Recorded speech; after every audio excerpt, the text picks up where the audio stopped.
Assalamu alaikum, students. I hope you all will be fine. Are you there? Are you able to listen me? Are you able to hear me so that we may proceed towards the lecture?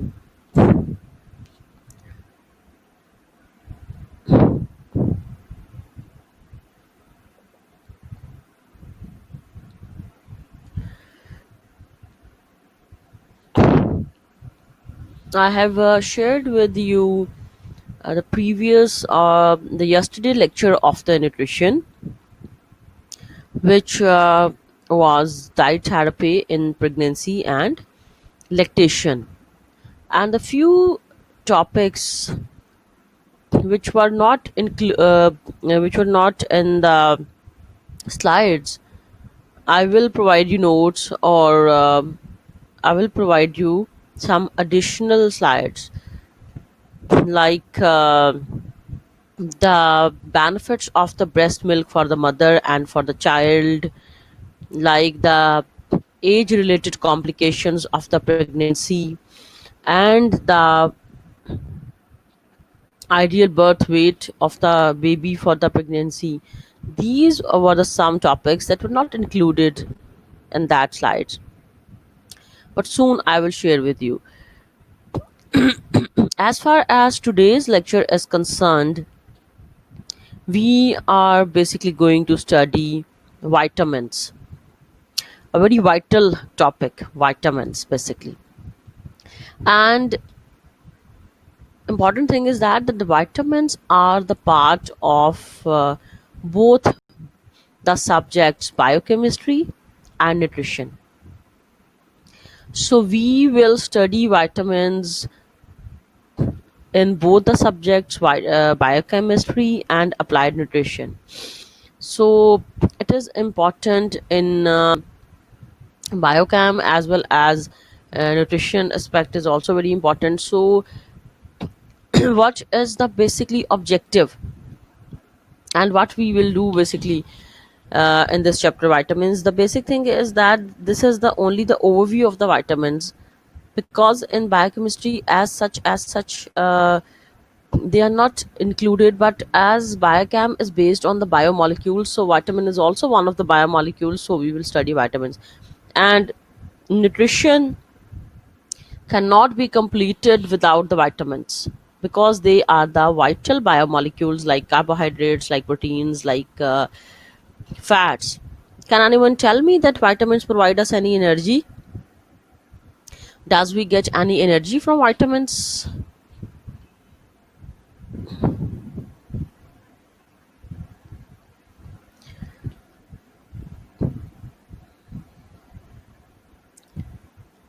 Anyone know that vitamin can provide us any energy or not?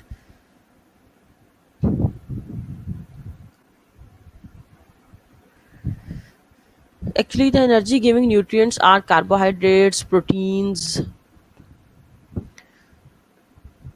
and lipids. But vitamins are not energy giving nutrients basically, because we have only three nutrients which give us energy, and that three nutrients are carbohydrates, proteins, and lipids. So as far as vitamins or minerals are concerned, these two does not give any energy, but they are basically important for the regulation of the body. These vitamins and minerals both are basically important for the proper regulation of the body, for the metabolism pathways of the body, because they help to regulate the metabolic cycles of the body, like glycolysis, like Krebs cycles, like urea, involved in a number of basically cycles. And another thing is the diseases which can be caused with by the deficiency of the vitamins. That is, I think, very important with respect to your examination. questions, that what are the diseases which can be caused by the deficiency of the vitamins. So we will definitely study the functions of the vitamins, the sources of the vitamins, the recommended daily allowance of vitamins, and the diseases which can be caused by the deficiency of the vitamins. So these are the basically things which we will cover today. And we will not go into the basically structure of the vitamins. These things are not desired at this time, basically. So we will not do the structure of the vitamins. We will do basically the sources of vitamin, which is very important, the functions of the vitamins, what the vitamin do in the body, and how much amount of this vitamin is required by our body, and the uh, diseases which can be caused by the deficiency of this vitamin, and then the treatment, if there is any treatment, and the treatment of of the disease, basically, which is just a overview, because we have a number of vitamins, and that definitely the classification of the vitamins, which is also very important. So these are the things basically which we will study today.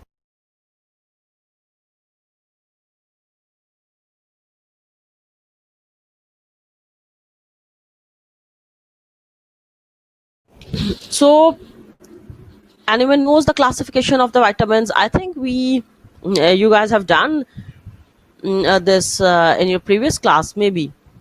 The vitamins, we have two types of the vitamins, two kinds of the vitamins, basically fat soluble vitamins and water soluble vitamins. And in this course we will cover the both the vitamins, both the classes of the vitamins, fat soluble and water soluble. And fat soluble vitamins are vitamin A, D, E, K, and water soluble vitamins are vitamin B class and vitamin C. So vitamin B class also comprises of 8 9 vitamins. The both of these classes, they have different roles and they're very important. So we are moving towards now with the definition of the vitamins, or with the history of the vitamins, how they were discovered. So there was a Polish biochemist, basically Casimir Funk, who discovered the vitamin B1 in 1912 in rice bran. Bran is basically जो छिलका होता है rice का, basically उसमें he proposed the complex be named vitamin vital amines, basically because they were very vital, that's why the name was vital amines. And by the time it was shown that not all vitamins were amines, the word was already ubiquitous, because not all the vitamins were amines in nature. Amines means they are basically originated from the amino acids, but only the first vitamin, which was discovered in 1912, it was basically made up of the amine. But later it was discovered that not all the vitamins are basically amines, their nature can be different. And one more thing, that they are the basically organic compounds. Vitamins are organic compounds. They consist of carbon, hydrogen, oxygen, and some other groups as well. Now, what is the basically definition? There is a question by Roshna Kawal. Vitamins are basically ये जो है, this topic is also present in the book of Biochem and the nutrition as well. You can do from the nutrition book, you can do from the biochemistry book, it is up to you. But the topic which has been given in the nutrition book is rather quite easier as compared to the topic which is present in the biochemistry book, because in biochemistry I think they have more to do with the chemistry of the vitamins. But as As vitamins are not part of basically our biochemistry syllabus, so it's better to do from the nutrition book. So the topic is basically present in your nutrition book.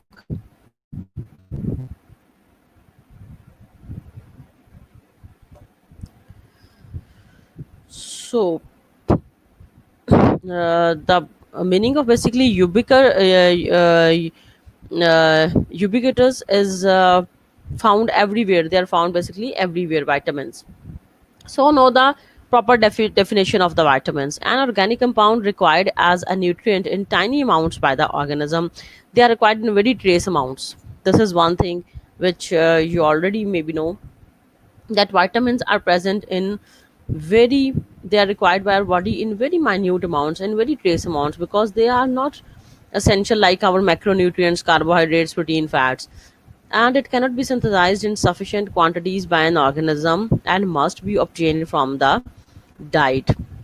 So as the vitamins are not synthesized in our body, then definitely we have to take the vitamins from the exogenous source. And basically, what is the exogenous source? That is the diet. So diet is our the exogenous source. Vitamins have diverse biological functions. They have the hormone like functions as regulators of mineral metabolism. So sometimes they also act like the hormones, and they are regulators of cell and tissue growth, like vitamin A. They also act as antioxidants, like vitamin E and vitamin C. And they are the basic, I think, the major function of the vitamin is to act as the enzyme coenzymes or enzyme cofactors. So most of the vitamins basically act as coenzymes or cofactors. This is, I think, one of the most important function of the vitamins, because as they help in the metabolism, they help in the different pathways of the metabolism of carbohydrates, metabolism of proteins, metabolism of lipids. So basically they act as a coenzymes. That this is one of the, I must say, the important function of the vitamins. And we will do the separate functions of the individual basically vitamins as well. Now the classification of the vitamins, जो कि मैं पहले भी तुम लोगों से discuss कर रही थी, classification of the vitamins, that they are classified into two major classes, and that classification is based on the solubility of the basically vitamins, that either they are soluble in water or either they are soluble in fat solvents. So lipid soluble vitamins, जिनको हम fat soluble vitamins भी कहते हैं, ठीक है, there are four fat soluble vitamins: vitamin A, vitamin D, vitamin E, and vitamin K. A, D, E, K. These are the four basically vitamins which are not soluble in water. If they are not soluble in water, then how can they be absorbed in our body? Because our body is comprised of 70 or 65% of water. So basically, it is recommended to take the fat soluble vitamins in a very desired amount, in a very limited amount which has been required by the body. हमें extra ये vitamins नहीं लेने चाहिए, सिर्फ उतने ही लेने चाहिए जितने ये हमारी बॉडी को डिज़ायर हैं, because they are not water soluble. Body में मैक्सिमम अमाउंट में वाटर है, ठीक है, और ये जो विटामिन हैं fat soluble vitamin, they are the dissolved in they are dissolved in basically fat related solvents. So अगर हम ये ज़्यादा ले लेंगे तो हमारी बॉडी में ये उस तरह से एब्जॉर्ब और डिजॉल्व नहीं होंगे और ये टॉक्सिसिटी कॉज कर सकते हैं. तो that's why we have to basically minimize the intake of the fat soluble vitamins, as they are not dissolved in water, and the maximum amount of the nutrient which is present in body is water. So these are hydrophobic compounds because they repel water. They absorbed efficiently with the lipids, which I was telling already. Transport in the blood in lipoproteins or attached to specific binding proteins. As lipids are transported in our body with the help of the lipoproteins, so fat soluble vitamins are also transported in our body with the help of the lipoproteins, or they can be attached to the specific binding proteins in order to be transported in our body. They are more likely to accumulate in the body because बार बार मैं एक ही बात पे focus कर रही हूँ क्योंकि हमारी body में ज़्यादा पानी है, तो अगर तो कोई चीज़ पानी में डिज़ोल्व हो सकती है तो उसके लेने का इतना नुकसान नहीं है. But as fat soluble vitamins are not dissolved in water, they are water repellent, so they can be accumulated in our body if they are taken in excess. अगर हम ज़्यादा अमाउंट में इसको ले लें तो ये बॉडी में जमा हो जाएंगे, इकट्ठे हो जाएंगे, एक्यूमुलेट हो जाएंगे, ठीक है, और टॉक्सिसिटी कॉज कर सकते हैं. They more likely to lead to hypervitaminosis, that is the basically toxicity of fat soluble vitamins. Hypervitaminosis, when vitamins are taken in the amount exceeding the need of the body, more than the need of the body, then they cause toxicity, a condition which is basically called as hypervitaminosis. So we don't have a need to take the supplements of the basically fat soluble vitamins. Now the water soluble vitamins. So there are basically 8 B complex vitamins, 8 basically further subclasses of the B group vitamin. B group is called as B complex vitamins basically, and vitamin C. Both B complex vitamins and vitamin C are basically water soluble vitamins. They are dissolved in water. So if we take them in excess amount, it will not lead towards any toxicity or any disease or any problem because they are readily dissolved in water. They will dissolve in water and they can be excreted from our body easily. So there is no side effect of taking the B complex or vitamins or vitamin C in excess amounts. Now the functions of the basically water soluble vitamins. Mainly as enzyme cofactors, the major function of all the normally vitamin is to act as the coenzyme or the enzyme cofactors so that they may take part in the metabolism. They are hydrophilic, means they are water loving compounds. They easily dissolved in water. They are not readily stored, excreted from the body.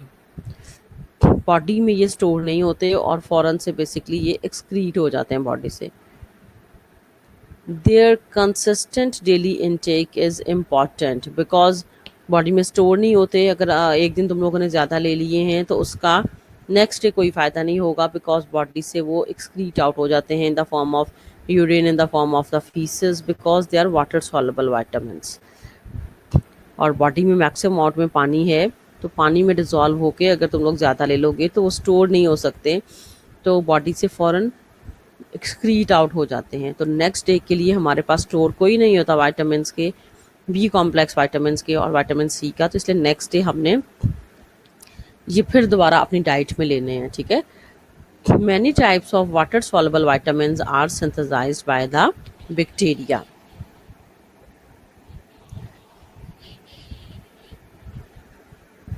Now, one by one, basically, we will study the vitamins one by one.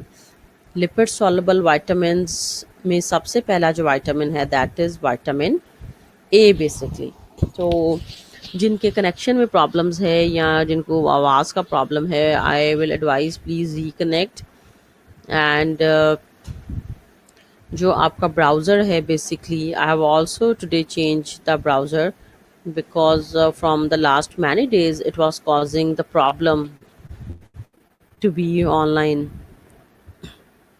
So I have shifted it from the Google Chrome to the Firefox, and I think Firefox is better. It can support the webinar more appropriately as compared to Google Chrome. So change the software or change the browser basically, or reconnect. I think it can resolve the voice related issues. So now start with the first fat soluble or lipid soluble vitamin, which is retinol. Vitamin A का जो हम chemical नाम है, इसको हम retinol भी कहते हैं, रेटिनाल भी कहते हैं, रेटिनाइक एसिड भी बेसिकली कहते हैं. ठीक है, structures are given but you don't have to do the structures.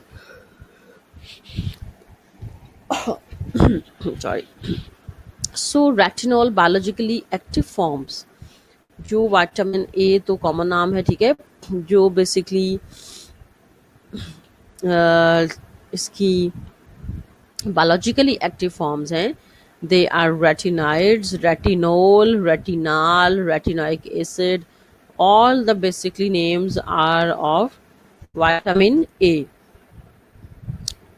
Major vitamin A precursors जिनसे बेसिकली विटामिन ए मिलता है हमें, बेसिकली प्रिकर्सर जहाँ से आप इसको हासिल कर सकते हो, जिसका पेरेंट मॉलिक्यूल है basically, they are basically they are basically plant carotenoids basically.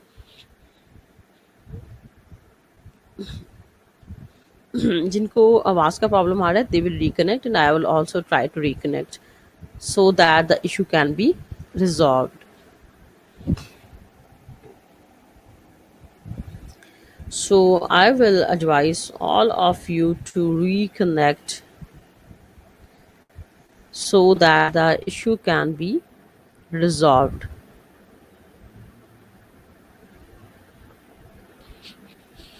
So now it is clear. Are you able to hear me, so that we may move forward or we may proceed forward? If the voice issue has been resolved, then we can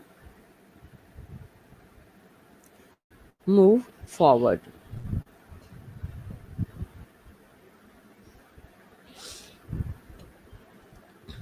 So basic जो precursor है basically vitamin A का, वो है plant carotenoids.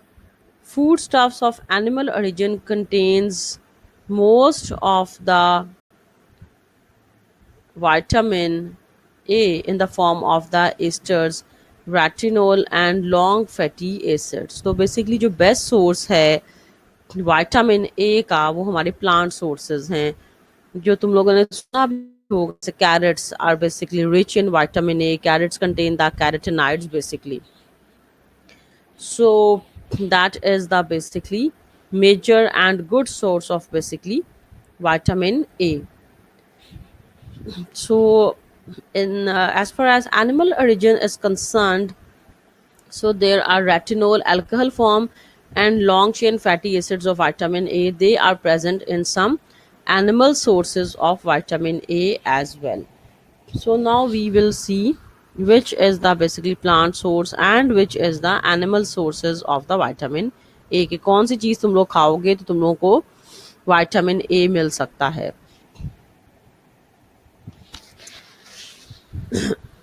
अब इसके जो functions हैं basically, retinol esters hydrolysis by the pancreatic enzyme to retinol.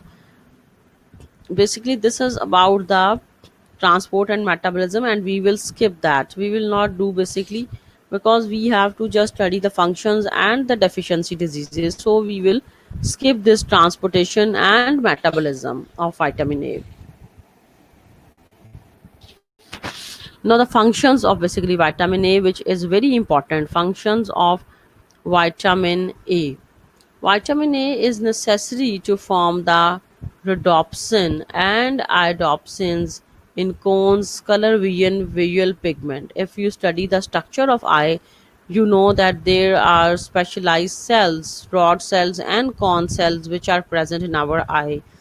And the purpose of and the functions of those cell is to basically make us see the things in the dark basically, जो vision में help करते हैं, ठीक है।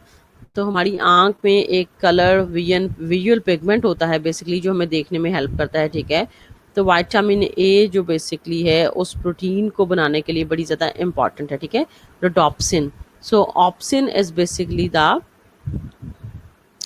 Protein in our eye and most properly this is called as rhodopsin, ठीक है। Rhodopsin जो है वो हमें डिम लाइट में, डार्क लाइट में जब रात होती है हमें देखने में हेल्प करती है, और विटामिन ए रिडोप्सिन बनाने में हेल्प करता है। यही वजह है कि जब विटामिन ए की डेफिशिएंसी हो तो सिर्फ नाइट ब्लाइंडनेस होती है, ठीक है। यानी कि आप शाम के बाद नहीं देख सकते, दिन में आप देख सकते हो, because vitamin A is necessary for the synthesis of rhodopsin, जो कि डिम और डार्कनेस में हमें देखने में हेल्प करती है, ठीक है। डे लाइट में देखने में हेल्प नहीं करती है। इसी वजह से विटामिन ए की डेफिशिएंसी से सिर्फ हमें नाइट ब्लाइंडनेस होती है। Retinaldehyde is a prosthetic group of light sensitive opsin protein, ठीक है। जो ऑप्सिन प्रोटीन है उसके साथ जो है रेटिनल्डिहाइड यानी कि विटामिन की जो फॉर्म है वो बेसिकली अटैच करती है। In the retina, all trans retinol is isomerized to the cis retinol to form the holoprotein rhodopsin. This is a basically mechanism of the basically vitamin A कि किस तरह से बेसिकली जो है वो रेटिनोल बेसिकली अपनी ट्रांस से cis form में जाता है ताकि वो रोडोप्सिन बना सके। बट हमें जो है I am again telling you that we have to nothing to do with the structures of this rhodopsin. हमें इतना याद रखना है कि विटामिन ए का फंक्शन क्या है, ठीक है। तो विटामिन ए बेसिकली विजन में हेल्प कर रहा है, रोडोप्सिन बनाने में हेल्प कर रहा है, ठीक है। और ये जो रेटिनल्डिहाइड की फॉर्म में जो है आंख में जो प्रोटीन होती है ऑप्सिन, उसका प्रोस्थेटिक ग्रुप है बेसिकली, ठीक है। तो इतना हमने जो है ना वो इजीएस्ट फॉर्म्स जो हैं हमने वो बेसिकली इसकी याद रखनी है basically.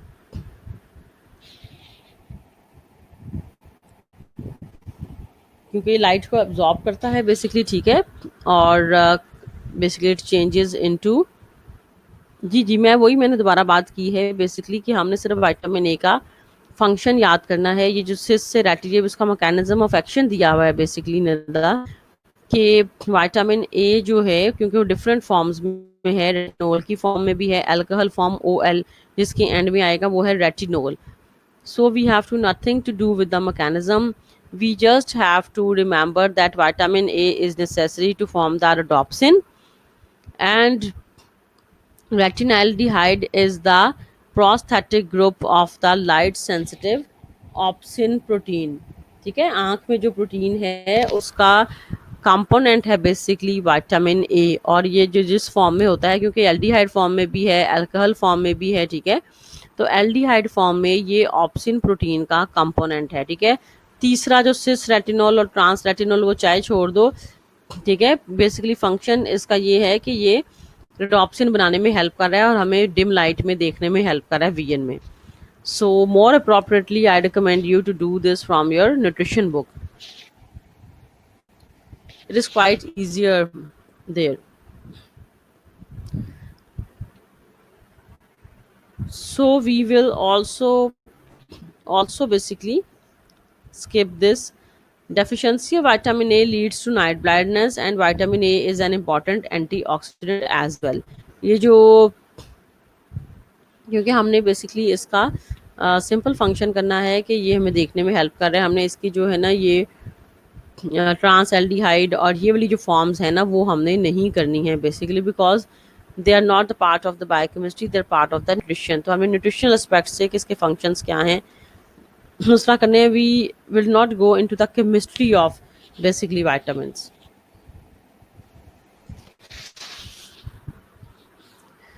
Vitamin A other functions: transcription and cell differentiation. Retinoic acid regulates the transcription of the genes. Acts through nuclear receptors, steroid like receptors. जैसे हमने बेसिकली हार्मोन्स में पढ़ा था ना बेसिकली कि ये जीन्स को टर्न ऑन और टर्न ऑफ कर देते हैं, इसी तरह से विटामिन ए का भी वही फंक्शन है basically.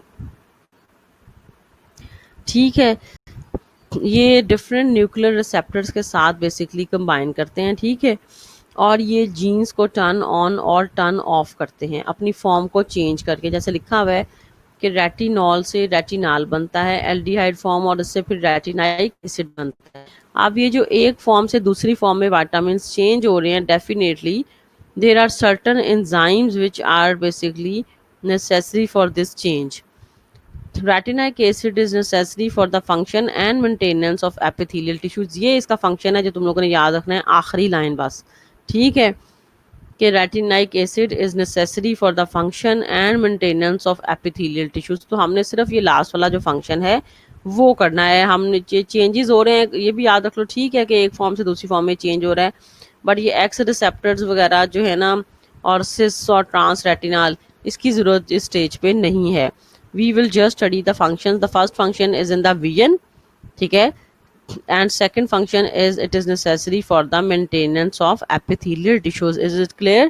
We just have to study the functions, because अगर 2 नंबर के या 3 नंबर के functions आते हैं तो simply तुम लोग functions लिखने हैं, nothing to do with the transcription translation। ये वाली कहानी जो है ना वो हमने इसकी नहीं करनी है basically.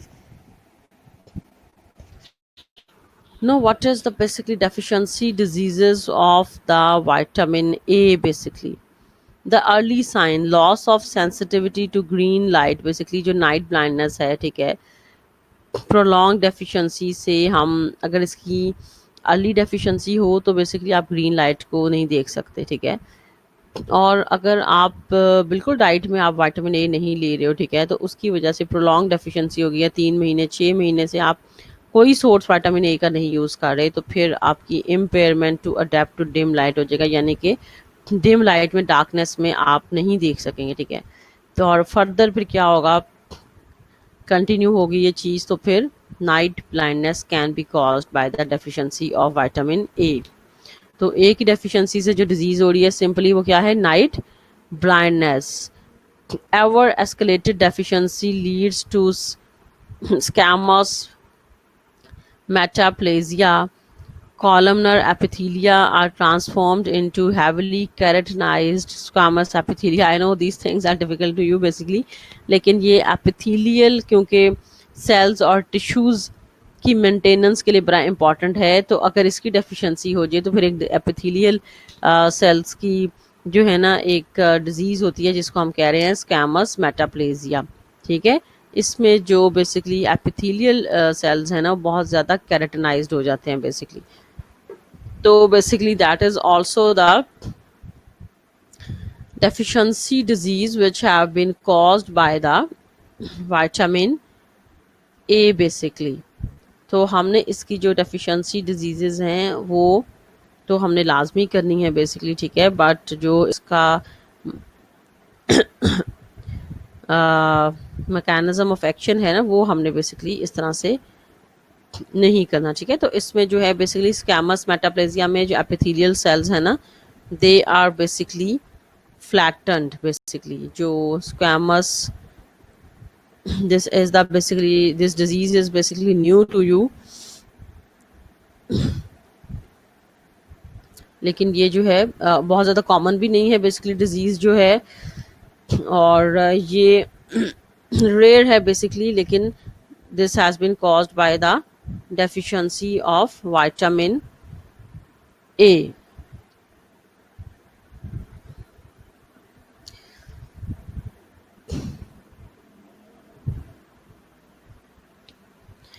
So this is a basically benign, basically this disease is basically benign non-cancerous change of the lining of the epithelium to the squamous morphology। जो squamous का मतलब है ना बेसिकली इसका मतलब फ्लैटेंड हो जाते हैं एपिथेलियल सेल्स। ठीक है, और ये benign basically non cancerous change होता है। ठीक है, जो मेटाप्लेजिया उसका मतलब तो होता है ना कि बेसिकली चेंज या change of lining of the basically surface of the epithelial cells basically.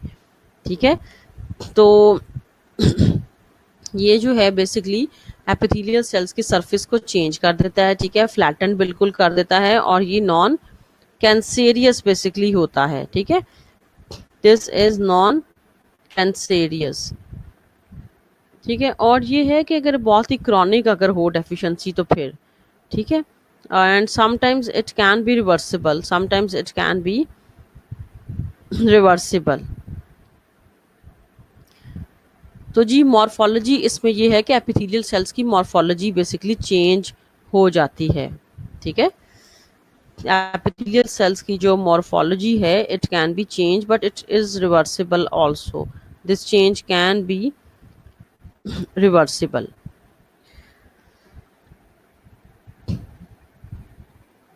और इसमें ये है कि समटाइम्स एपिथेलियल सेल्स की बेसिकली डेथ भी हो जाती है, ठीक है।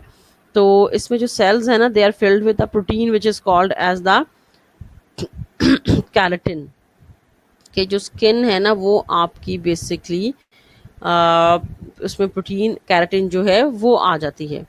So this disease is very rare जिसमें कैराटिनाइज, जी बिल्कुल ये है कि प्रोटीन इसमें जो है ना कैराटिन वो फिल होना स्टार्ट हो जाती है एपिथेलियल सेल्स में, but the disease is very very rare basically.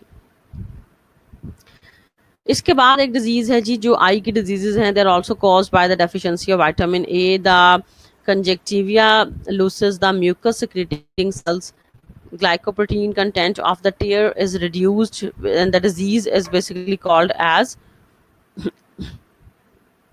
xerophthalmia, which is called as xerophthalmia, basically इसका नाम है, इन्होंने F से लिखा हुआ है, but that is xerophthalmia, dry eyes हो जाती हैं विटामिन ए की डेफिशिएंसी की वजह से, बेसिकली ड्राई आईज हो जाती हैं और इस डिजीज को हम xerophthalmia कहते हैं। And somehow the spellings are basically written as in certain books xerophthalmia, ठीक है, इन्होंने एफ से लिखा हुआ है बट सम हाउ स्पेलिंग्स जो हैं कुछ बुक्स में पी एच से लिखे हुए हैं, ठीक है। तो जो आई का जो कंजक्टिविया है बेसिकली वो बेसिकली उसमें जो आपकी ग्लाइकोप्रोटीन है जो कि हमारे टेयर्स का मेजर कंटेंट है वो कम होना शुरू हो जाती है, ठीक है। ऑफन कॉम्प्लिकेशन बैक्टीरियल इन्फेक्शन की वजह से ज़्यादा होती है, ठीक है, ये ज़्यादातर कॉर्निया के बैक्टीरियल इन्फेक्शन की वजह से होती है, और साथ में जो है विटामिन ए की डेफिशिएंसी की वजह से आंखें बहुत ज़्यादा ड्राई हो जाती हैं, क्योंकि ये हमारे विजन में भी तो हेल्प कर रहा है विटामिन ए, ठीक है। Transformation of respiratory epithelium, loss of the protective airway function, bronchitis, conversion of the urinary tract epithelium, high frequency. अच्छा ये जो है कि क्योंकि ये एपिथेलियल सेल्स जितने भी बॉडी के एपिथेलियल सेल्स हैं सबकी मेंटेनेंस के लिए बहुत ज़्यादा इंपॉर्टेंट है, तो हमने इसके बेसिकली इतने डिटेल्स में फंक्शंस तो नहीं करने, we have to do just the overview. बार बार ये बता रही हूँ कि हमने सिर्फ ओवरव्यू इसका करना है। तो नाइट ब्लाइंडनेस के लिए इम्पोर्टेंट है, इसकी डेफिशिएंसी से नाइट ब्लाइंडनेस हो रही है, इसकी डेफिशिएंसी से स्क्वैमस मेटाप्लेजिया हो रहा है, इसकी डेफिशिएंसी से बेसिकली एपिथेलियल सेल्स ज़्यादा फ्लैटेंड हो रहे हैं, उनमें कैराटिन भरी हैं, आंखें ड्राई हो रही हैं, ठीक है। इसके अलावा इम्यून सिस्टम्स को भी सप्रेस करता है, रिप्रोडक्टिव फंक्शन इसकी डेफिशिएंसी में ख़राब हो सकता है, ठीक है। और इसके अलावा जो है ना रेस्पिरेटरी एपिथेलियम की भी जो है ना ट्रांसफॉर्मेशन हो सकती है, यानी कि ब्रोंकाइटिस हो सकता है इसकी वजह से, ठीक है, ये इनडायरेक्ट बेसिकली फंक्शन है, ठीक है। और यूरिनरी स्टोन फॉर्मेशन भी हो सकती हैं, क्योंकि अगर ये यूरिनरी ट्रैक्ट या एपिथेलियम में चेंजेस ले आए विटामिन ए की डेफिशिएंसी की वजह से, अगर आपके लंग्स की एपिथेलियम में चेंजेस आ रही हैं तो ब्रोंकाइटिस होगा, अगर आपकी यूरिनरी ट्रैक्ट या एपिथेलियम में चेंजेस आ रही हैं तो यूरिनरी स्टोन बन सकते हैं, ठीक है। इम्यून सिस्टम को भी ये सप्रेस कर सकता है और ये रिप्रोडक्टिव फंक्शंस भी ख़राब कर सकता है, इम्पेयर कर सकता है। तो जी ये फंक्शंस हैं बेसिकली विटामिन ए की, अगर ये हैं डिजीजेज अगर विटामिन ए की डेफिशिएंसी हो जाए तो। अब 3 to 10 million children become xerophthalmic everywhere, ये कुछ इन्होंने बेसिकली फैक्ट्स एंड फिगर्स दिए हुए हैं, ठीक है, कि कितने बंदे इससे मरते हैं, करने की ज़रूरत नहीं है कि विटामिन ए की डेफिशिएंसी से कितनी डेथ्स हो रही हैं, कितने इन्फेक्शंस हो रहे हैं, no need to do this, ठीक है। टॉक्सिसिटी हम कर सकते हैं कि अगर हम इसको, क्योंकि ये फैट सॉल्युबल विटामिन है, अगर तुम लोग इसको ज़्यादा अमाउंट में लो तो ये टॉक्सिसिटी बिल्कुल कॉज कर देगा, इस वजह से हमने इसको ज़्यादा नहीं लेना।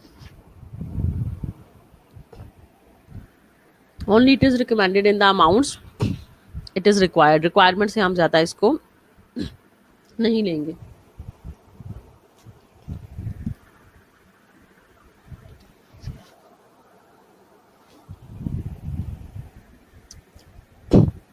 And I will advise that do this topic from your nutrition book, so it is more understandable to you. In the biochemistry book, basically the chemistry is also given, and we have not to do the chemistry basically. अगर इसकी toxicity हो जाए, अगर हम एक दिन में 40 milligram से ज़्यादा विटामिन ए लें, क्योंकि ये बॉडी में स्टोर हो जाता है, तो ये टॉक्सिसिटी कॉज कर सकता है. तो इसकी वजह से हेडेक, वॉमिटिंग वगैरह हो सकती है. ठीक है, तो वेट लॉस हो सकता है. ठीक है, तो इसकी जो है एक्सेस और डेफिशिएंसी जो है ना, दोनों ही बेसिकली ठीक नहीं है, और प्रेगनेंसी में स्पेशली. तो इस वजह से हमने इसको ज़्यादा अमाउंट में नहीं लेना है basically.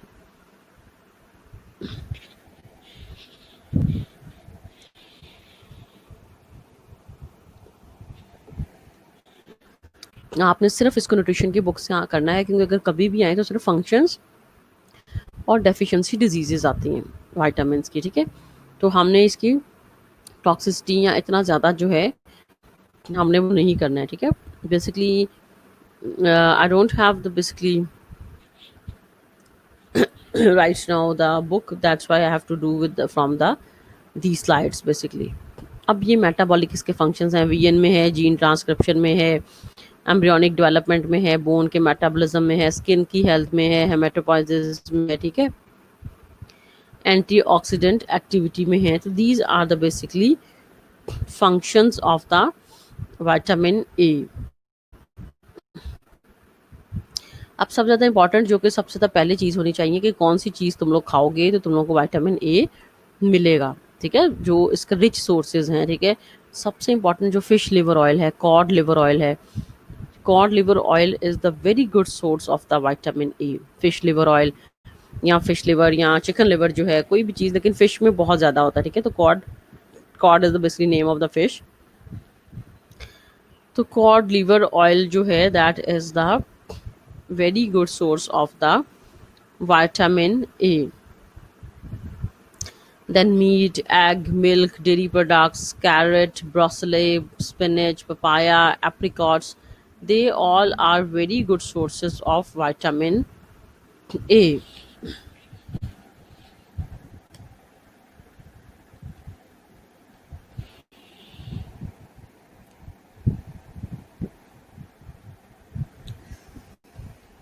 Then vitamin D.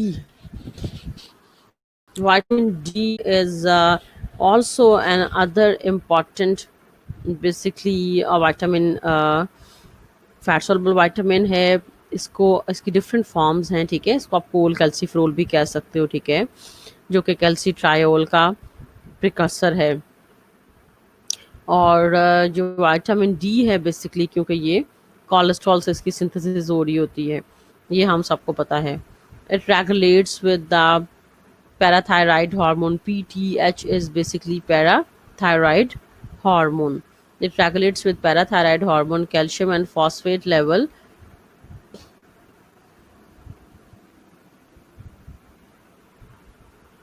Sanakawal, what is this halibut? So basically जो विटामिन डी का फंक्शन है, तुम सब ने सुना होगा दैट कि ये बोन्स के लिए बड़ा इंपॉर्टेंट है. बेसिकली विटामिन डी जो है, तो यही बेसिकली इसका इम्पॉर्टेंट फंक्शन भी है. हमारी बॉडी में सिंथेसाइज हो सकता है ये. ठीक है, halibut जो है that is the basically fish, name of the fish. halibut is the name of the fish basically.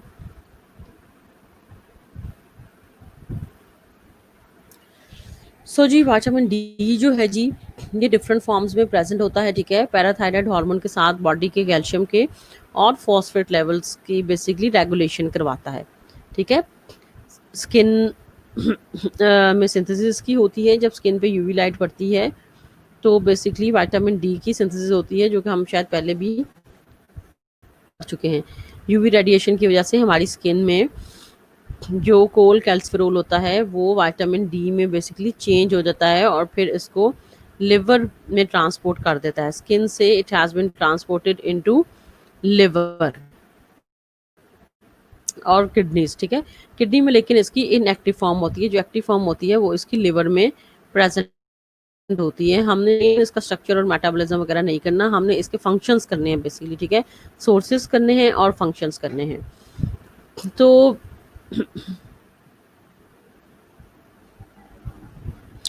जी जो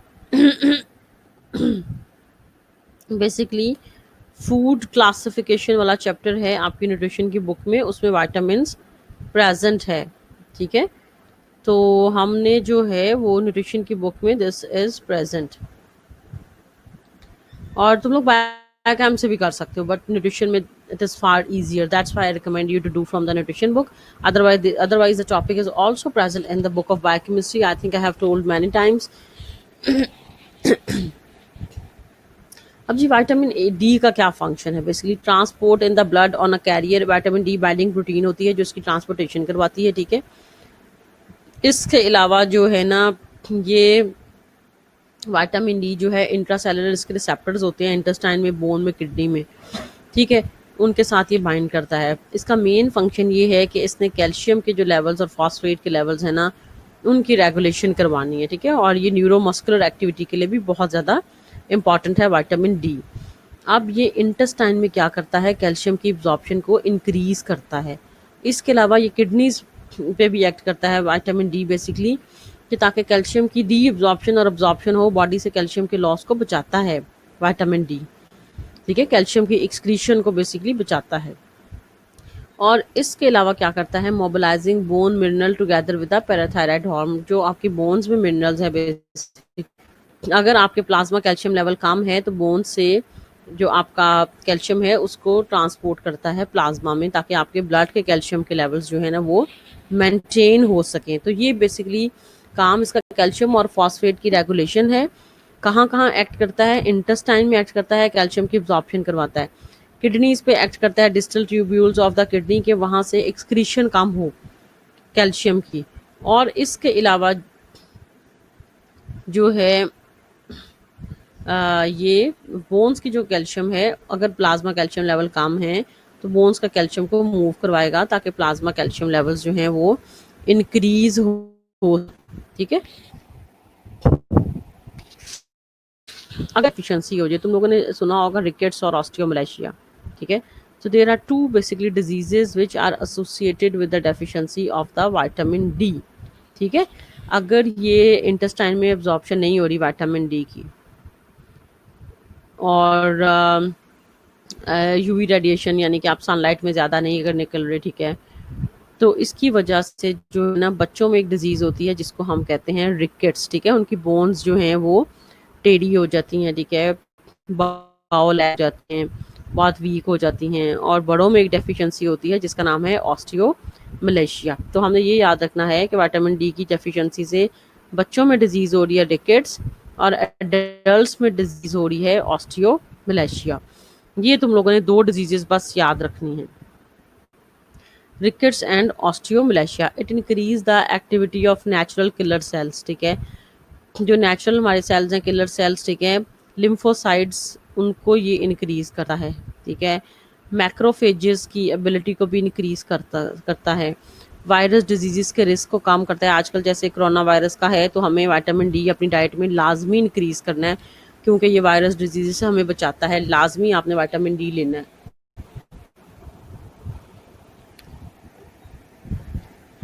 this is very much important. इसके अलावा ये हमें कॉलन, ब्रेस्ट, ओवरियन कैंसर से बचाता है। जो हार्ट डिजीज़ हैं उनके रिस्क को भी ये कम करता है, ठीक है। प्लाज्मा लिपिड्स की कंपोजिशन पे इसका बड़ा पॉजिटिव इफेक्ट है, यानी ये एचडीएल के लेवल्स बॉडी में इंक्रीज करता है, एलडीएल के लेवल्स बॉडी में कम करता है। तो बेसिकली ये सारे फंक्शंस हैं विटामिन डी के, लेकिन मेजर फंक्शंस हैं कि बोन्स की स्ट्रेंथनिंग करता है, कैल्शियम की बॉडी में अब्जॉर्प्शन करवाता है। अगर तुम लोग कैल्शियम की टैबलेट्स विटामिन डी के बगैर ले लोगे तो तुम लोगों को कोई फ़ायदा नहीं होगा। So whenever you take the calcium supplements, make sure that they are associated, they are present along with the vitamin D. So if you take only calcium supplements, this is useless. They will not absorb in your body. So always take calcium and vitamin D together, because absorption के लिए vitamin D is highly important. Plus देखो, this is also important for our immunity. This is going to protect us from the virus infect. So what is the source of vitamin D? जो सबसे cheap, सबसे सस्ता source है vitamin D का, वो कौन सा है? सनलाइट। सो हमें जो है मॉर्निंग वाली जो 9 से 10 वाली, 9 से 11 वाली जो सनलाइट है, try to spend some time in the light, ठीक है, सनलाइट, ताकि हम आपकी जो है विटामिन डी की जो रिक्वायरमेंट fulfilled। और other to sun bathing or sunlight, there are various fish species which are very much rich in the vitamin D। कोई भी जो है ये फिश जिनके नाम लिखे हुए हैं, सैल्मन है, सार्डिन्स है, फिश ऑयल है, कॉड लिवर है, if you take them in the appropriate amount then you can protect from the deficiency of the vitamin D। And then mushrooms, beef liver, eggs, they all are the basically good sources of the vitamin D। तो ई से जाने से पहले जो है ना, vitamin E करने से पहले we will take a break, okay? And I will also answer your questions which I am seeing on my screen, ठीक है? तो अभी हम करते हैं बेसिकली ब्रेक, और उसके बाद जो है वो नेक्स्ट जितने विटामिन हैं इंशाल्लाह उसको स्टार्ट करेंगे। Okay, we will going towards our short break.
So we are back from the break. We are back from the break, and we will move towards the lecture. We will continue towards the lecture. So, are you also back, students? I hope you guys are also back from the break. So, we are not going to proceed towards the vitamins. We have done with the vitamin A and vitamin D, and now we are moving with the third fat soluble vitamin, which is vitamin E. Vitamin E is one of the very important vitamin because it is the major antioxidant of our body. This vitamin is the major antioxidant of the body. Antioxidants को हम tocopherols भी कहते हैं. ठीक है, tocopherols भी कहते हैं. ये जो अल्फा बीटा गामा लिखा हुआ है, these are the basically isomers of the vitamin E. ठीक है, आइसोमर्स ऑफ विटामिन ई. ठीक है, and structure is given and it contains the basically ring which is hydrophobic, because ये सारे वाइटामिन जो आप फैट सॉल्युबल वाइटामिन पढ़ रहे हो सारे हाइड्रोफोबिक हैं, यानी कि वाटर रिपेलेंट हैं, because they are not absorbed in the water, they are soluble in the fat और लिपिड सॉल्वेंट्स बेसिकली. ठीक है, तो सारे जो विटामिन ई जो फैट सॉल्युबल विटामिन हैं ये वाटर रिपेलेंट और हाइड्रोफोबिक हैं. ठीक है, इनके स्ट्रक्चर में एक कंपाउंड या रिंग होता है विच इज़ बेसिकली हाइड्रोफोबिक. और ई को मैंने बताया है कि हम इसको टोकोफेरोल्स भी कहते हैं. ठीक है, they are antioxidants basically. Absorption from the small intestine, its absorption depends upon the presence of lipids in the diet. अगर आप डाइट में लिपिड नहीं लोगे तो फिर ये विटामिन्स एब्जॉर्ब नहीं होंगे, क्योंकि ये फैट सॉल्युबल हैं, ये पानी में डिज़ोल्व नहीं होते. और अगर ये डिज़ोल्व नहीं होंगे तो इसका मतलब क्या है, बॉडी में एक्यूमुलेट कर जाएंगे, बॉडी में टॉक्सिसिटी कॉज करेंगे. ठीक है, और जैसे लिपिड्स की ट्रांसपोर्टेशन के लिए लिपोप्रोटीन्स है ना, इसी तरह से इन विटामिन्स की भी ट्रांसपोर्टेशन के लिए कैरियर प्रोटीन्स लिपोप्रोटीन्स हैं. ठीक है, tocopherol is bind to the transport protein which is transported into alpha tocopherol transport protein होती है, जो कि फिर इनको टारगेट ऑर्गन्स लाइक मसल है, लिवर है, वहाँ पे ट्रांसपोर्ट करती है. ठीक है, और जो बीटा गामा टोकोफेरोल्स हैं they are transferred into the bile and then they are degraded. जो बीटा टोकोफेरोल्स हैं यानी कि जो डिफरेंट आइसोमर्स हैं विटामिन ई के जो हमारी बॉडी में प्रेजेंट हैं. ठीक है, there are different isomers of vitamin E which are present in our body. Vitamin E is the major antioxidant. It can be transported with the help of the lipoproteins, and it can only be dissolved or absorbed in our small intestine if the lipid diet is present. Otherwise it will started accumulating in our body and it can cause the toxicity.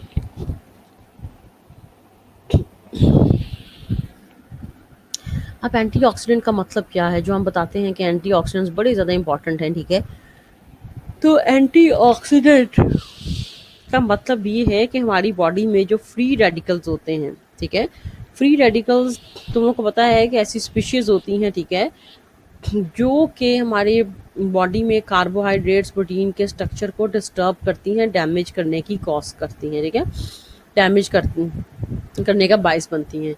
तो antioxidant क्या करते हैं, in free radicals को scavenge कर लेते हैं, यानी कि सब लोग खा जाते हैं इन फ्री रेडिकल्स को, ताकि बॉडी में जो कार्बोहाइड्रेट्स और प्रोटीन्स से स्ट्रक्चर बने हुए, और हमें पता है कि हमारी बॉडी में जो स्ट्रक्चर बने हैं वो कार्बोहाइड्रेट्स और प्रोटीन से बने हैं. देखो जैसे सेल मेम्ब्रेन ग्लाइकोप्रोटीन से बनी है, ग्लाइकोलिपिड से बनी है. ठीक है, इसी तरह से आपकी जो है प्रोटीन से आपका जो है स्केलेटन बना है. ठीक है, लिपिड से आपके बाकी आपकी सेल मेम्ब्रेन का सेल मेम्ब्रेन का स्ट्रक्चर बना है. तो आप कार्बोहाइड्रेट्स और लिपिड्स और प्रोटीन्स, यही तीनों चीज़ें बॉडी के स्ट्रक्चर भी तो बना रही है ना. तो बेसिकली फ्री रेडिकल्स जो स्पीशीज़ हैं वो इन स्ट्रक्चर्स को में तोड़फोड़ करने की कोशिश करती हैं, और एंटीऑक्सीडेंट्स इससे हमें बचाते हैं. ये हम नहीं करेंगे क्योंकि जो इनके साइकिल्स वगैरह वो हैं वो हम नहीं करेंगे. ठीक है, तो फंक्शन बेसिकली सबसे इम्पॉर्टेंट जो है ना विटामिन ई का, ये एंटीऑक्सीडेंट है. दूसरा फंक्शन ये है कि ये रेड ब्लड सेल्स को हीमोलाइसिस से बचाता है.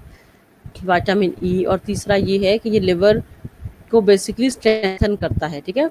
आई थिंक ये फंक्शंस शायद इसके नहीं लिखे हुए, but they are present in your book and I am going to repeat it that vitamin E सबसे पहले तो एंटीऑक्सीडेंट है। सेकेंडली रेड ब्लड सेल्स को हीमोलाइसिस से बचाता है। थर्डली जो लिवर इंजरी है उसमें बहुत ज़्यादा रोल है कि ये लिवर को स्ट्रेंथन करता है, लिवर को सपोर्ट करता है, ठीक है। विटामिन ई लिवर को स्ट्रेंथन करता है, लिवर को सपोर्ट करता है। यही वजह है कि जो लिवर के पेशेंट्स हैं उनको डॉक्टर्स विटामिन ई लाजमी प्रिस्क्राइब करते हैं, ठीक है। लिवर इंजरी से ये बचाता है, लिवर को स्ट्रेंथन करता है। हेपेटाइटिस के पेशेंट्स को, ठीक है, जॉन्डस के पेशेंट्स को, फैटी लिवर के पेशेंट्स को लाजमी विटामिन ई दिया जाता है।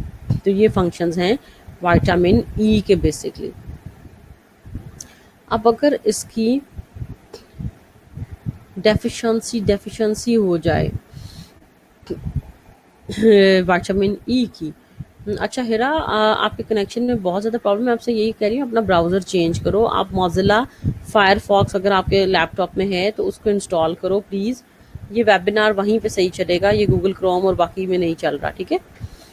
The lack of alpha tocopherol in plasma is often associated with impaired fat absorption or distribution in patients with cystic fibrosis, in patients with intestine resection. Lack of alpha tocopherol in plasma is associated with the impaired fat absorption.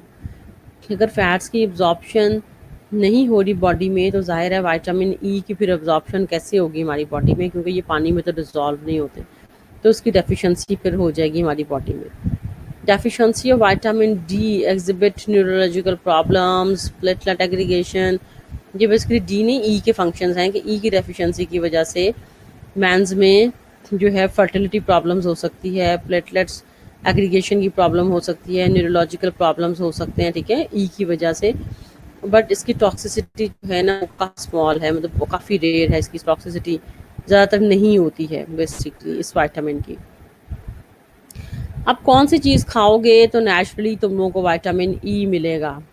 Fortified cereals, ठीक है, sunflower seeds, nuts, green leafy vegetables, cabbage, celery, broccoli. ज़्यादातर vegetable इसके देखो sources जो green leafy vegetables हैं ना वो इसका ज़्यादातर बेसिकली हैं, और इसके अलावा जो ड्राई फ्रूट्स हैं ये are the good sources of vitamin E.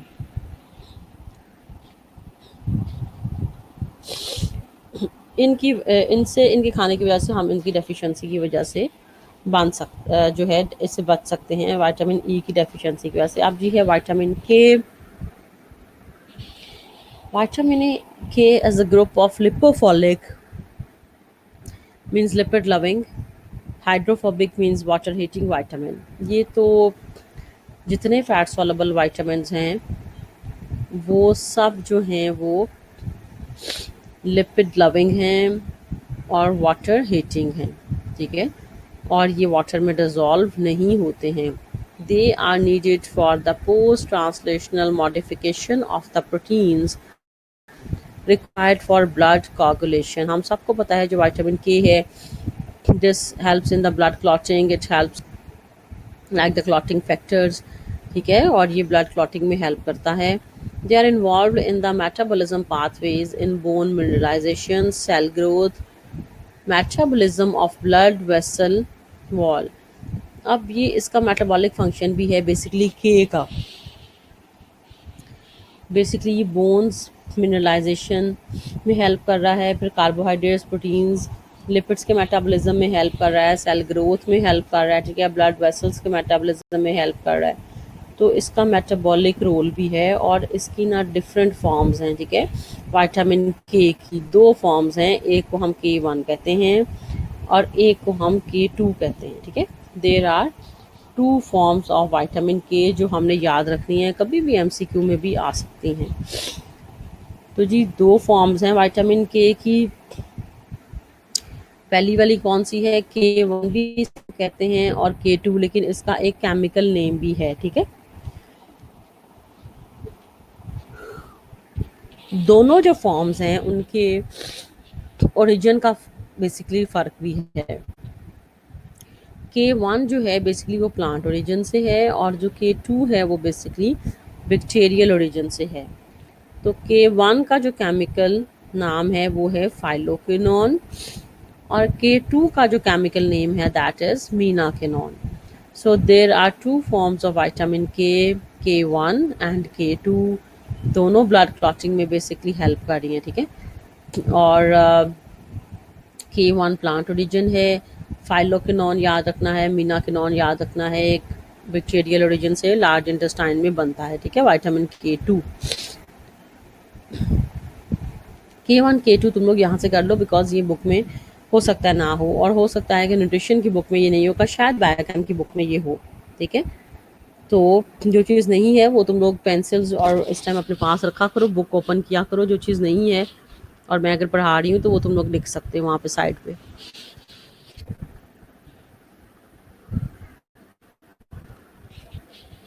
K1 and K2 are used differently in the body. K1 जो है इसका मेजर फंक्शन है blood clotting. K2 is a non coagulation action है इसका, ठीक है। जो हमने बात की ना कि मिनरलाइजेशन में और मेटाबॉलिक फंक्शन है, तो बॉडी में जो K1 है सिर्फ वही ब्लड क्लॉटिंग में हेल्प कर रही है, ठीक है। जो K2 है वो अपने मेटाबॉलिक फंक्शंस बेसिकली परफॉर्म कर रही है, सेलुलर ग्रोथ में है, या बोन मिनरलाइजेशन में है, या मेटाबॉलिज्म ऑफ ब्लड वेसल्स है, ठीक है। तो उसका फंक्शन चेंज है, वो क्लॉटिंग में हेल्प नहीं कर रहा। तो जो कौन सी फॉर्म है जो क्लॉटिंग में नहीं हेल्प करी? K2, यानी कि जिसको हम मीनाकिनोन भी कह रहे हैं। और जो फाइलोक्विनोन है ये बेसिकली विटामिन के की फॉर्म है जो कि ब्लड क्लॉटिंग में हेल्प कर रही है।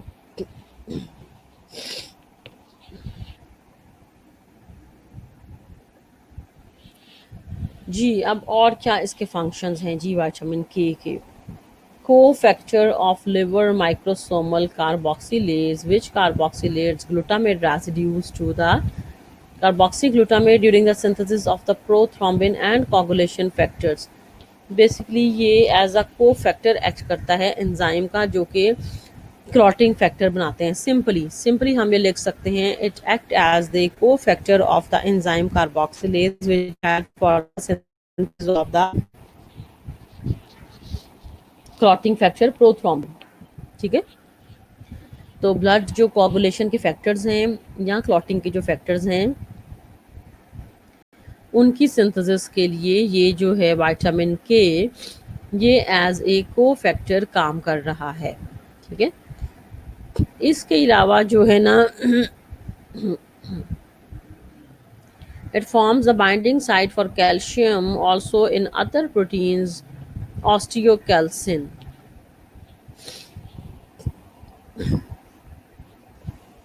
ठीक है जी। तो विटामिन के बेसिकली जो मेजर फंक्शन है जो मेटाबॉलिक हैं, ज़्यादा डिटेल में हमने जो बेसिकली कि एक फॉर्म जो है ब्लड क्लॉटिंग में हेल्प करी है, दूसरी फॉर्म जो है मेटाबॉलिज्म में हेल्प करी है। आई थिंक उतने फंक्शंस जो हैं वो दे आर इनफ, इसको हम ज़्यादा कॉम्प्लिकेटेड नहीं करेंगे। और Adina, you have a question and I want to answer that Firefox हमने वेबिनार को सपोर्ट करने के लिए बेसिकली हमने बेसिकली जो है ना इंस्टॉल करना है, इस वजह से कि तुम लोगों को प्रॉब्लम कोई ना हो।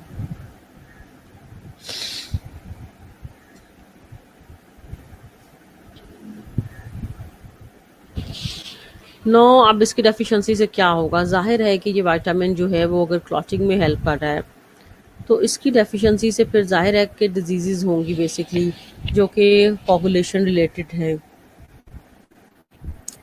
Deficiency is caused by the fat malabsorption और by the liver failure. Vitamin K की अगर डेफिशिएंसी हो जाए, ठीक है, तो होगी क्यों? सबसे पहले या तो आपका जो है वो जो है कि अगर आपका लिवर भी फेल हो गया है तो उसकी वजह से भी हो सकती है विटामिन के की डेफिशिएंसी। दूसरी ये है कि अगर फैट मैल एब्जॉर्प्शन है,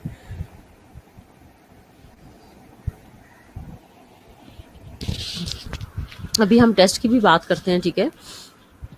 लेकिन उससे पहले जो है ना हम ज़रा विटामिन के की डेफिशिएंसी कर ले। देखो, अगर जितने फैट सॉल्युबल विटामिन हैं, चाहे ए है, चाहे डी है, चाहे के है, अगर बॉडी में फैट्स नहीं हैं तो ये एब्जॉर्ब नहीं होंगे, इनका जो फंक्शंस हैं परफॉर्म नहीं कर सकेंगे। ये सबसे पहले तो इनकी डेफिशिएंसी हो जाएगी।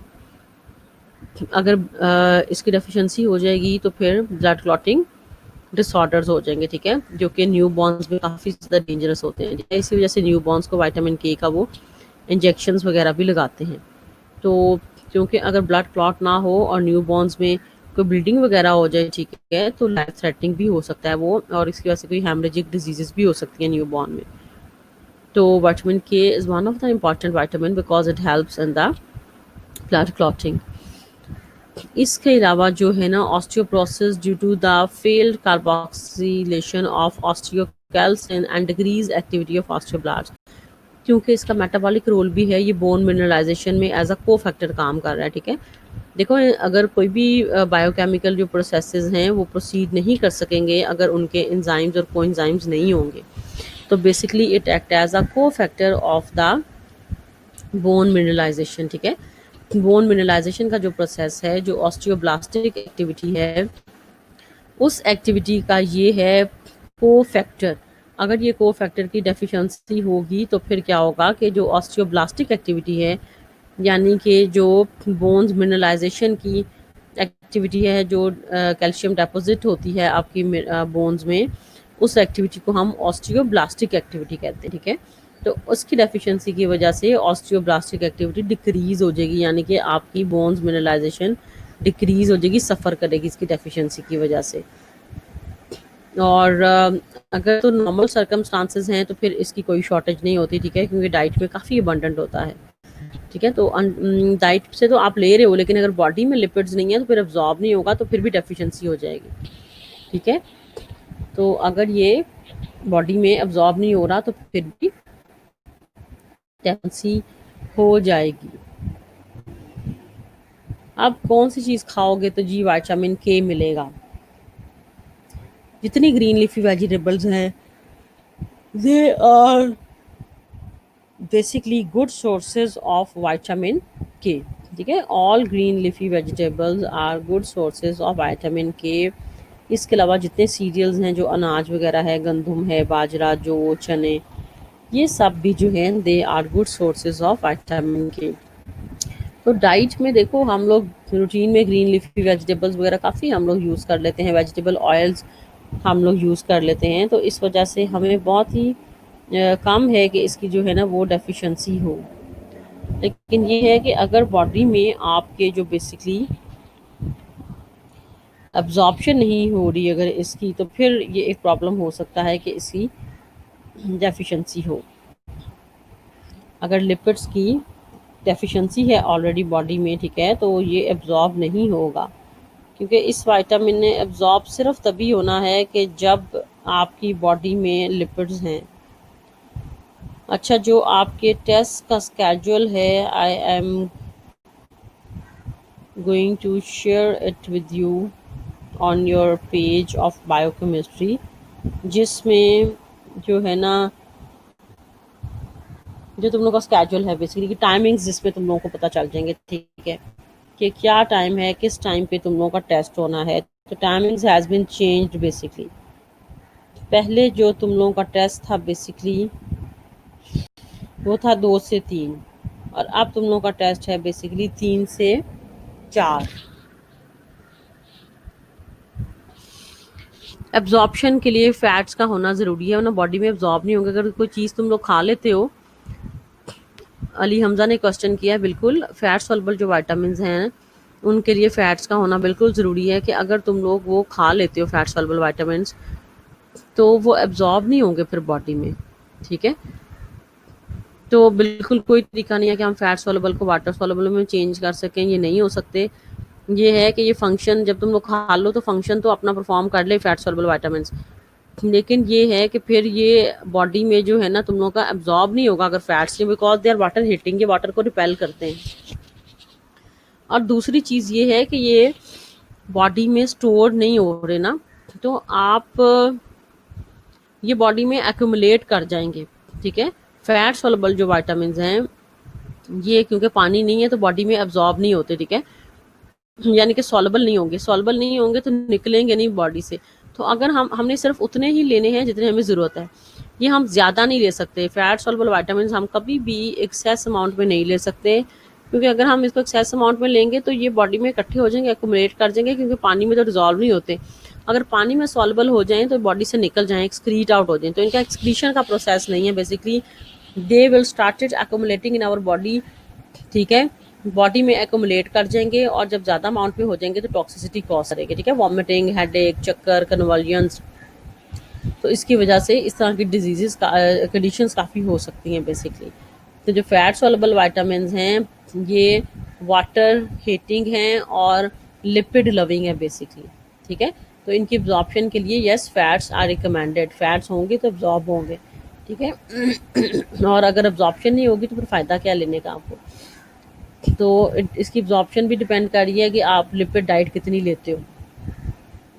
तो बेसिकली ये है कि बहुत ट्रेस अमाउंट में हमें चाहिए होते हैं, तो जितना हम लिपिड वगैरह लेते हैं उसके लिए इनफ होता है नॉर्मली।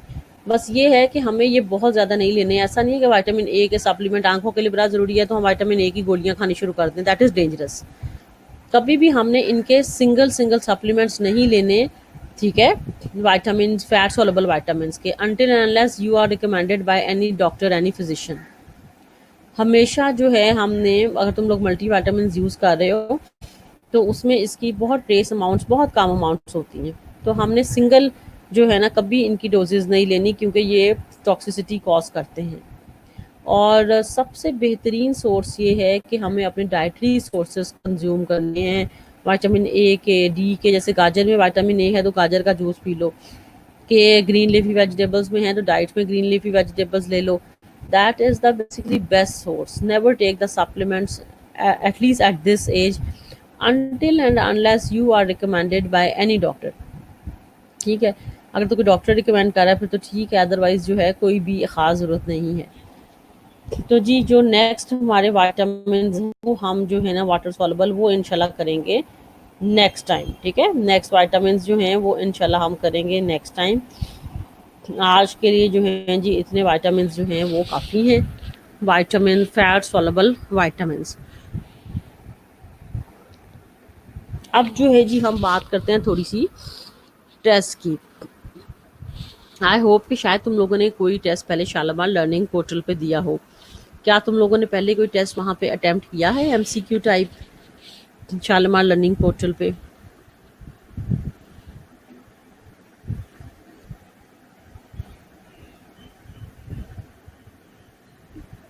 अगर तो तुम लोगों ने पहले वहाँ पे कोई टेस्ट अटेम्प्ट किया है तो it will be easier for you. लेकिन अगर कोई नहीं किया है and this is going to be the first test, उसमें एक चीज़ ये भी है कि I will also ask from your coordinator कि ये हमने इस वीक से लेना है कि नेक्स्ट वीक से लेना है। मैं उनसे जो है ना थोड़ा सा कंफर्म भी करके तुम लोगों को बता दूंगी कि टेस्ट जो है जी वो इस वीक से होगा। और if C R is present सना तो she can also ask your coordinator कि जो टेस्ट का टाइम स्केड्यूल है ये इस वीक से है कि ये नेक्स्ट वीक से है, ठीक है। तो ये भी हम उनसे कंफर्म कर लेंगे कि टेस्ट तुम लोगों का आज है कि नेक्स्ट वीक से है, क्योंकि न्यू टाइम टेबल शेयर हुआ है तो उसमें ये भी कंफर्म नहीं है। मैं इसमें जो है ना वो I will confirm and then I will let you no.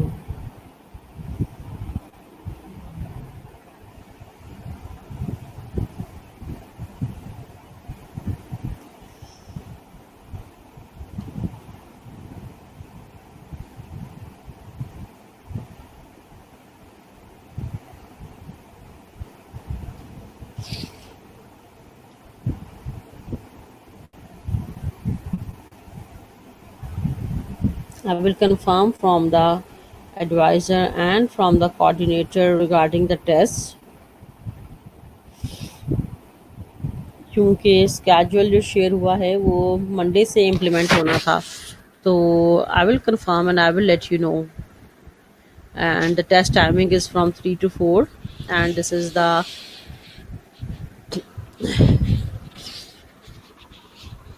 the basically test on your Shalamar learning portal. MCQ based test है because this is the initial test, ठीक है, पहला टेस्ट है आपका लर्निंग पोर्टल पे, तो अभी सिर्फ MCQ बेस्ड है, इसमें SCQ वगैरह नहीं है। एंड इसमें तुम लोग जब अपने पोर्टल पे जाओगे, अनाउंसमेंट है, टेस्ट को क्लिक करोगे और टेस्ट अवेलेबल होगा उसी टाइम पे जो हमने सेट किया हुआ, यानी कि 3 बजे। 3 बजे से पहले तुम लोगों को टेस्ट नज़र नहीं आएगा। और 3:15 इसका टाइम है because it is a 15 minute test only. तो 15 मिनट के बाद भी जो है टेस्ट तुम लोगों को विजिबल नहीं होगा। तो टेस्ट सिर्फ तुम लोगों को विजिबल होगा 3 से लेके 3:15 तक, बस only 15 minutes. And after 15 minutes जो है ना वो आप इसको असेस नहीं कर सकते हो, ठीक है। आफ्टर 15 मिनट्स जो है आप इसको असेस नहीं कर सकते हो। तो इसके लिए जो है तुम लोगों को फिर आज तुम लोग जब जाओगे तो मेरे ख्याल में तुम्हारा फर्स्ट एक्सपीरियंस है, तो आई थिंक कि तुम लोग दो, ताकि तुम लोग को थोड़ा सा आइडिया भी हो जाए, ठीक है। आज तुम लोग टेस्ट दो तो फिर तुम लोग को थोड़ा आइडिया भी हो जाएगा कैसे हमने टेस्ट देना है, ठीक है। तो आज तुम लोगों का 3 से 3:15 जो है वो टेस्ट है प्रोटीन्स का। तो just go there, just try to attempt it, ठीक है, and don't be scared of the test, ठीक है। तो इसके लिए तुम लोग पहले, फिर मैं एडवाइस करूँगी ना कि अगर 3 बजे टेस्ट है तो ज़रा 10 मिनट पहले बैठ जाओ ताकि नेटवर्क का इशू वगैरह ना हो। तो 15 मिनट्स के लिए है तुम लोग का test visible. Try to go there, try to attempt it. अगर कोई 10 MCQs हैं और उनके लिए 15 मिनट्स हैं, ठीक है। There are 10 MCQs and there are 15 minutes for the 10 MCQs। 10 MCQs के लिए 15 minutes, I think that is enough. And it is the simplest test, I think you can do it in the 5 minutes, I think. बिल्कुल simple है because that is the first test. और फिर जो है next week में तुम लोगों का ट्यूसडे को फिर टाइम टेबल जो मैंने तुम हमारे जो है बिल्कुल शालिमार लर्निंग पोर्टल पे टेस्ट है ये महक। और इसमें जो है कमिंग ट्यूसडे को, मंगल को भी हमारा टेस्ट है, ठीक है। तो मंगल को जो हमारा टेस्ट है वो है diet therapy in liver diseases. मैं अभी वो भी अनाउंसमेंट वहाँ पे लगा देती हूँ, ठीक है। तुम लोग ऑन एंड ऑफन अपना शालिमार लर्निंग पोर्टल का पेज विजिट करते रहा करो, ठीक है। तो जिसका लॉगिन नहीं होता प्लीज़ प्लीज़ वो अभी जो है अपने वहाँ पे कोऑर्डिनेटर हैं, वहाँ पे सर गनीउल्लाह हैं, उनसे रब्ता करें। Just make a call to him, आप उन्हें फ़ोन करें, वो आपका पोर्टल आपका सेट कर देंगे। कोई ऐसा इशू नहीं है, सिर्फ 5-10 मिनट्स की बात होती है।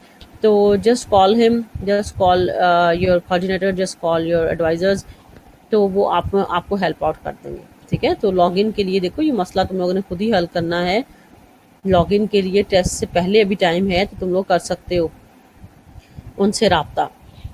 तो टेस्ट के लिए ये है कि जो मंगल को हमारा टेस्ट है ना, हम वो डिसाइड कर लेते हैं कि कमिंग ट्यूसडे को जो हमारा टेस्ट है वो है न्यूट्रिशन, और इसी पैटर्न पे भी न्यूट्रिशन का टेस्ट होगा। तो once you give the test on the Shalimar learning portal, I think वो तुम लोगों को काफ़ी ईजी लगेगा।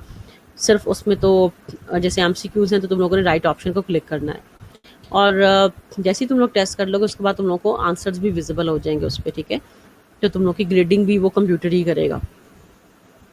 जैसे ही तुम लोग टेस्ट कर लोगे तो आंसर्स विजिबल हो जाएंगे, और मेरे पास जो जो बच्चा टेस्ट अटेम्प्ट करेगा जाहिर है उनके फिर सारे नाम और उनका स्कोर वगैरह सारा आ जाएगा मेरे पास, ठीक है। तो ये जो टेस्ट है ये आज है और आज है, ठीक है।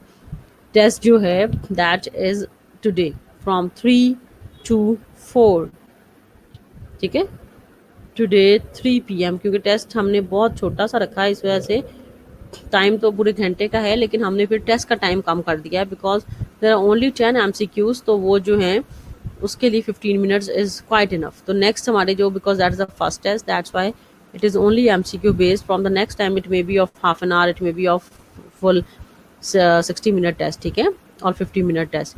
तो नेक्स्ट टाइम से हमारे टेस्ट की ड्यूरेशन भी फिर जो है वो इंक्रीज़ हो जाएगी, वो ज़्यादा होगी।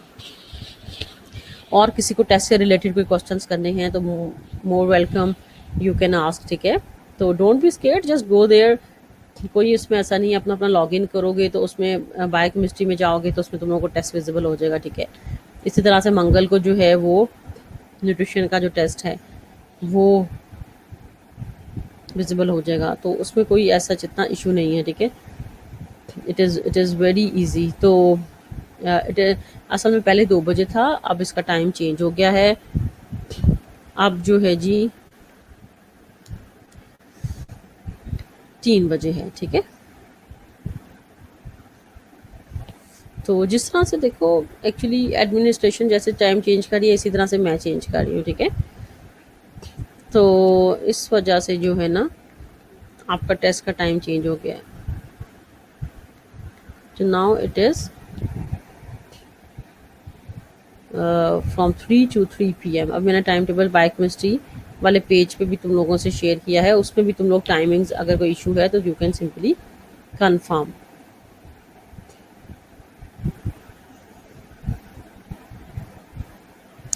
We have done with I think functions of the amino acids. क्या हमारा प्रोटीन्स में कोई टॉपिक रह गया है राबिया? या we have done with all the protein chapter. We have done with the protein chapter I think. कोई भी टॉपिक इसमें मेरा नहीं ख्याल के रह गया हुआ है, हमने कर लिया था।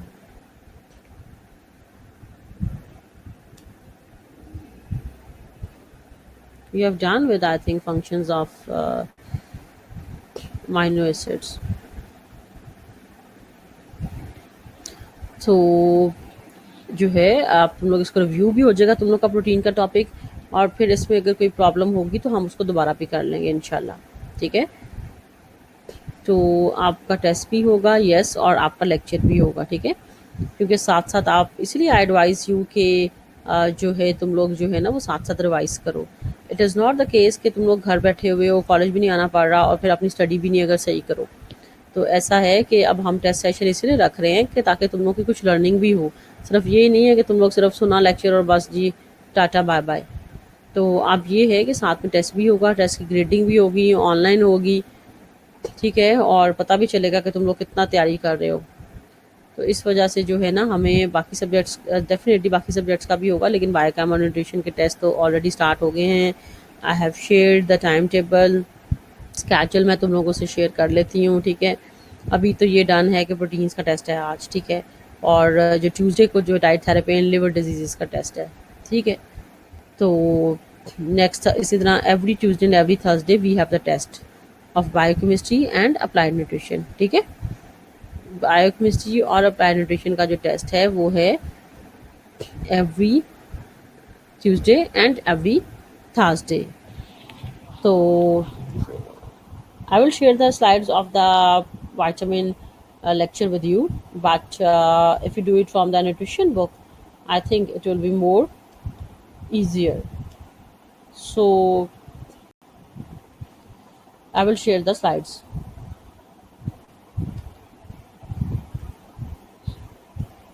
स्लाइड्स जो हैं वो मैं अभी तुम लोगों से ही शेयर कर देती हूँ, ठीक है।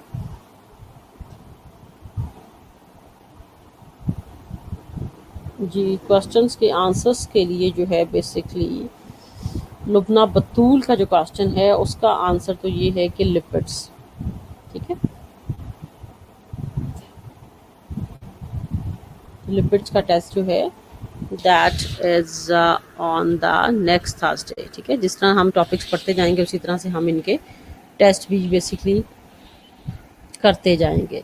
तो आज का जो है बेसिकली टेस्ट दो तुम लोग, ताकि जो है हम लोग जो है थोड़ा अंदाज़ा हो जाए कि कितनी तुम लोगों की तैयारी है, और नेक्स्ट भी हम फिर उसी तरह से जो है वो अपने टेस्ट वगैरह अरेंज कर लें।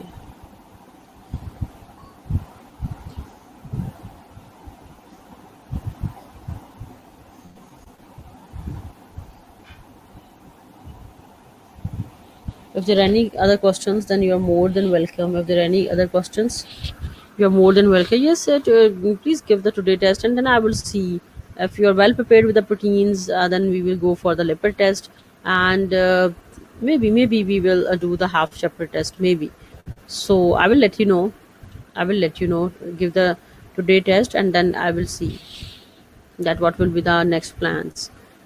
Or should we take the half chapter test, or should we take the full chapter test? So we will see. Try to be well prepared with your chapters.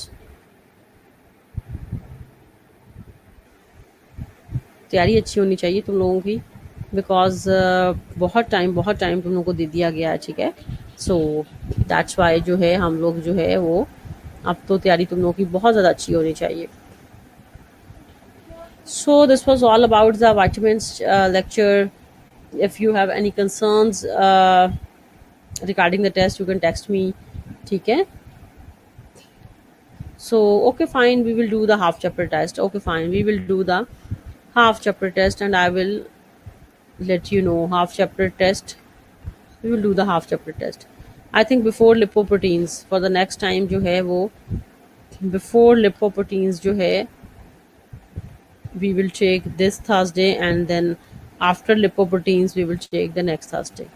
Okay, before lipoproteins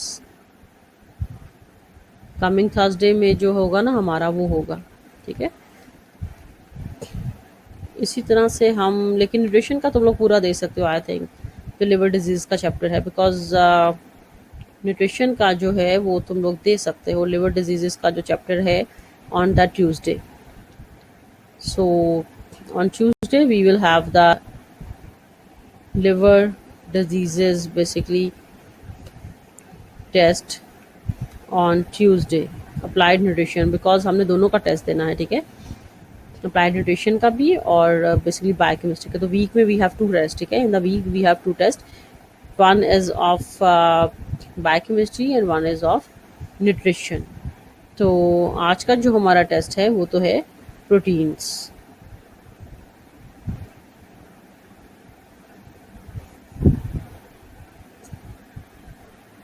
So just go there and just take the test.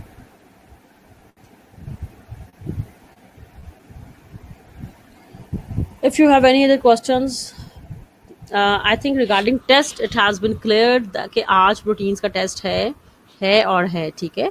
आज proteins का test है. जो अब मंगल आएगा उस दिन nutrition का test होगा. फिर जो नेक्स्ट थर्सडे आएगा उसमें प्रोटीन का टेस्ट होगा. ठीक है. स्केड्यूल तुम लोग को टाइम टेबल सेंड मैंने कर दिया है. ठीक है. स्केड्यूल भी मैं सेंड कर दूंगी. ठीक है. आज तुम लोगों ने यहाँ प्रोटीन्स का टेस्ट देना है, because it has been pending from many days. I have told you that there is a protein test. ठीक है. पहले वेडनेसडे को था, फिर अब थर्सडे को किया है. तो ये पहले से ही पता है कि आज हमारे पास प्रोटीन्स का टेस्ट है. शालीमार पोर्टल पे है. किसी का लॉगिन नहीं बना है तो अगर अगर अगर पोर्टल नहीं बना तो प्लीज़ वो, या लॉगिन नहीं है तो प्लीज़ वो अपना मसला हल करवा लें. ठीक है. तो अगर न्यूट्रिशन की मैंने पोर्टल पे स्लाइड नहीं भी कोई शेयर की है तो कम से कम टेस्ट में शेयर कर दूंगी. ठीक है. तो जी हमने ये बायोकेमिस्ट्री फॉर लाइफ वाले पेज पे तुम लोग हो तो उस पर मैं शेयर कर दूंगी. ओके. स्केड्यूल शेयर कर दूंगी. आज प्रोटीन्स का है वो तुम लोगों ने याद रखना है. ठीक है. और टाइमिंग्स जो हैं वहाँ पे विजिबल हैं. मैंने शेयर भी तुम लोगों से कर दी है. ठीक है. 3 to 4 के टाइम पे तुम लोगों ने ऑनलाइन हो जाना है, और बिफोर 3 इवन हो जाना है, ताकि अगर किसी का कोई प्रॉब्लम है तो वो भी रिजॉल्व हो जाए. So is it clear, class? I think it is clear. It is more than a clear now. I have repeated it many times that we have the test of the proteins today. This is the 15 minutes test. Try to get online before 3 p.m. Okay. ताकि तुम लोगों को कोई login वगैरह में कोई मसला ना हो. ठीक है. तो अब जी टेस्ट में तुम लोग ऑनलाइन होकर अपना टेस्ट दो, और इंशाल्लाह जो है अब नेक्स्ट कमिंग जो वेडनेसडे आएगा तब हमारी क्लास होगी, तो we will do the next topic of the nutrition. So जी we are going to wind up our lecture. ठीक है. vitamins, और अभी तुम लोग प्रोटीन्स का तैयार करो, और vitamins के लिए सब जो है अपनी न्यूट्रिशन की बुक जो है ना वहाँ पे अवेलेबल हैं vitamins. ठीक है. और मैं स्लाइड्स भी शेयर कर दूँगी. ठीक है. आज लेकिन हमारे फुल चैप्टर का प्रोटीन्स का टेस्ट है. That is the full chapter test of the proteins today. Full chapter test of the proteins today from 3 to 4 के टाइमिंग्स हैं, बट आपकी अवेलेबिलिटी टेस्ट की 3 से 3:15 है बस. ठीक है. सो मेरी तरफ से खुदाफिज. ठीक है. Take care, stay safe, and try to give a very good, well prepared test. I will be happy if you started studying the biochemistry. I will be more than happy. And after this test you have the weekend. तो weekend पे please जो है diet therapy and liver disease का test भी prepare करो, और जो है ना हमारा लिपिड्स का टेस्ट भी प्रिपेयर करना है तुम लोगों ने. ठीक है. वीकेंड को वेस्ट नहीं करना आपने. तो from me I am signing off and good bye.